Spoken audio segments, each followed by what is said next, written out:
Welcome back to Yang Daily. I'll be your host, Alex Cheney, bringing you all the Yang news you need to live your life right. Still trying to catch up, I try to stuff in too much information for my own good. At least this one isn't ridiculously long. Let's hit it. Shout out to our Tier 3 patrons, Peter Park and Shay Meehan, as well as all our other patrons. I appreciate each and every one of you. To start off, we have more humanity forward endorsements. Christy Smith is a nonprofit entrepreneur like our very own Andrew, running for Congress in California's 25th District. As a member of the California Assembly, she led efforts to the passage of a new paid family leave measure for new parents. She supports a public option for healthcare, green energy, improving infrastructure, more vocational training and apprenticeships, smaller class sizes, and will fight for monthly stimulus checks if given the chance. John Hoadley is a Michigan state representative running for federal Congress. He supports ranked choice voting, anti-gerrymandering laws, and emergency UBI. In fact, he was convinced of the latter in an interview with our very own Boyce Littlefield on the Mindful Skeptics podcast. Check it out in the links. All right, let's talk VP debate. It was most assuredly a more civilized affair than those involving Trump. That said, Pence came out with all the same old lies, saying they made a booming economy, brought back manufacturing, pretending they have a healthcare plan and will protect the ACA's pre-existing conditions protections, that they handled the pandemic swimmingly. Pence even had the gall to say they had never lied to the American people. You just did, Pence. Trump literally has tens of thousands of lies cataloged, and he averages in the dozens per day. There's truly no shame with these two. If anyone thought that Pence would be more principled, guess again. He's just a calm temperament delivering the same old BS. He actually addressed accusations over the pandemic by saying they chose to leave it up to the American people as if that's a responsible thing, and then tried to swing it like Harris was attacking the people for a bad performance. It was absurd. I mean, he basically just admitted they had no plan and left Americans to fend for themselves. Gee, I wonder why it turned out so bad.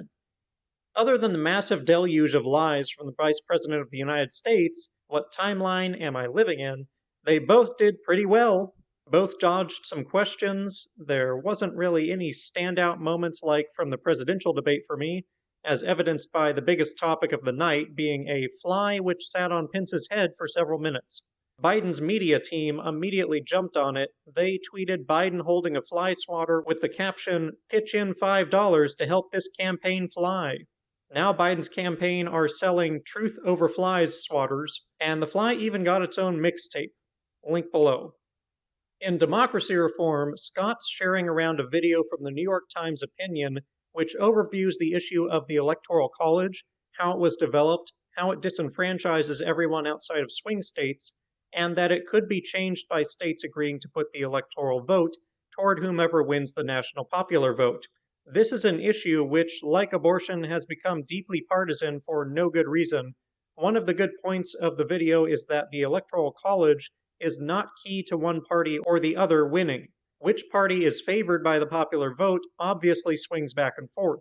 As long as we have a duopoly, this is inevitable. It's also true that our current system is a dumpster fire which results in pandering to swing states and ignoring safe states, much like gerrymandering. This is how we end up with presidents saying idiotic things like, we're going to bring coal back, because guess where there's a lot of coal miners? Swing states. Which starts to show you how this pandering can actually have really terrible consequences, like us not addressing climate change. I don't agree, however, that just going with the national popular vote would be a fix. It seems to me that would just shift the ignored population from non-swing states to rural areas. If all you need are votes from anywhere, how concerned would you really be with low population density areas? Candidates would campaign as exclusively in metropolises as they currently do in swing states. This is why I think Yang's proposal of having electoral votes, but each state's vote is split proportionally according to how their residents voted, is probably the best I've heard.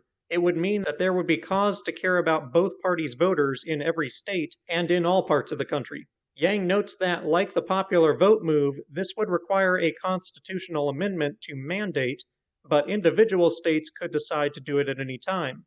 States will likely choose not to, however, for the same reasons.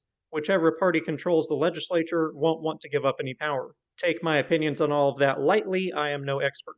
I suppose the ideal solution would be an electoral system with independent, sort of anti-gerrymandered counties in each state, meaning counties drawn to make each one as competitive as possible between the existing parties. But that would be extremely complex and ever-changing, probably not practical. In today's domestic terrorism segment, the FBI thwarted what they described as a plot by a right-wing militia group to violently overthrow the government and kidnap Michigan's Democrat Governor Whitmer and submit her to a trial for treason, a conspiracy that included visits to her home and training with firearms and explosive devices. The plot mainly involved 6 right-wing conspirators rebelling against many things, including virus precautions like mask mandates, for which they echoed Fox News and other right-wing media propaganda in calling her a tyrant. But it goes beyond that. They wanted to create a self-sufficient society free from what they called unconstitutional state governments and discussed plans to storm the Capitol and take hostages, according to FBI documents filed in court. They met at a Second Amendment rally in Lansing and in a Grand Rapids shop basement, accessed through a secret door hidden under a rug. The plot also included at least 7 members of a Michigan militia known as the Wolverine Watchmen, accused by state officials of targeting police, making threats to instigate civil war, and helping plan Whitmer's kidnapping. Whitmer responded by blaming Trump for cozying up to right-wing militias and hate groups, and warned all those who threaten violence, quote, "We will find you, we will hold you accountable, and we will bring you to justice," end quote. Government records show right-wing terrorism has been on the rise for many years now, and the toxic disinformation and propaganda circulating now is making everyone more radical. When terrorist groups are trying to overthrow the government over common-sense mask mandates during a pandemic, and their rhetoric is echoed by both right-wing media and the President of the United States, you know we're off the rails as a country. We're likely to see more of this during the chaos Trump will make of the election. That said, let's touch on the mask mandates really quickly as well, since this has become such a focal issue. Again, the driving theme of the Constitution and America's laws in general is clear. Prioritize individual freedom, except when it infringes on the freedoms or life of another person. Just like you don't get the freedom to take reckless actions that endanger people's lives or set off bioweapons in public places, you don't get the freedom to recklessly spread a deadly plague. Requiring masks to be worn is entirely consistent with the spirit of the Constitution and with American values. If you want to rail against something, go for the mandate to wear clothing. That one is far more restrictive and lacks the justification of protecting the life and liberty of others. Go get 'em, cowboy. Remember our discussion about COVID risks other than death? A new study on COVID-19 and pregnancy published by the CDC reports that premature births were 25% more likely in patients with COVID and 300% more likely in those with symptoms.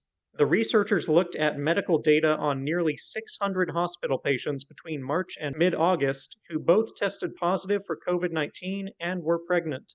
10 patients experienced either miscarriage or stillbirth, but the report noted that it likely underestimates the percentage of pregnancy losses that occur among women with COVID.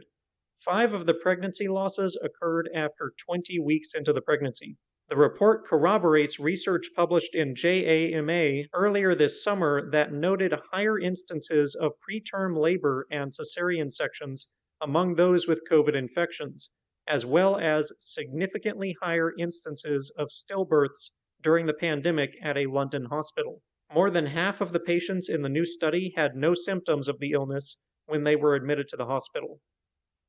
Income Movement will be hosting a live virtual roundtable discussion on racial equity and the power of cash in partnership with the Inherent Good and Universal Income Project on October 14th at 5 p.m. Pacific.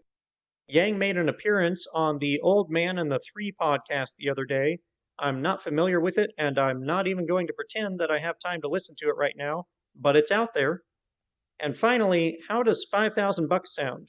DDP says that may be coming to users of Google Chrome's incognito mode in the future. If you've used it to view paywalled articles shared here, that's you.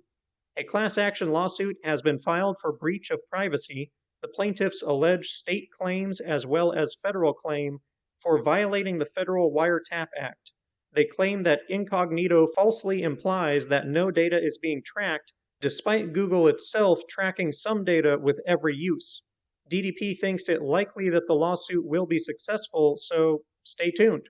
And that'll do it for today's Yang Daily. Check out John and Christy, bookmark and share the COVID pregnancy thread, help recruit other organizations to the cause and get everyone to sign the UBI petition, flood Congress and Trump with calls, tweets, and letters using the Resist Bot or Income Movement easy contacts below.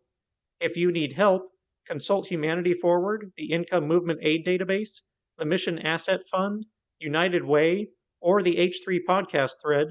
And don't forget to Yang Daily.